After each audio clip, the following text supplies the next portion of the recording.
وعلیکم السلام ورحمۃ اللہ وبرکاتہ۔ محترم بھائی نے پوسٹ بھیجی جی، سرکار دو عالم صلی اللہ علیہ وسلم کے نزدیک بہترین عورت ہے، اس میں نسائی کے حوالے سے حدیث لکھی ہے، 3233 نمبر ہے۔ محترم بھائی ہمارے پاس نسخے میں 3231 نمبر پر یہ حدیث موجود ہے اور حدیث ٹھیک ہے۔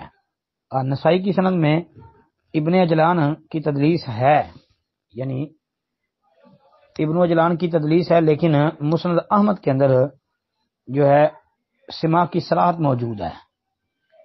مسند احمد کے اندر سما کی صراحت موجود ہے۔ حدیث نمبر 9587 یعنی 9587 نمبر حدیث میں جو ہے وہ سند حدثنا یحییٰ عن ابن اجلان قال حدثني سعید، تو ابن اجلان نے تحدیث یعنی حدثنی کہہ کے سما کی صراحت کی ہے، تو لہذا روایت صحیح ہے جی، درست ہے۔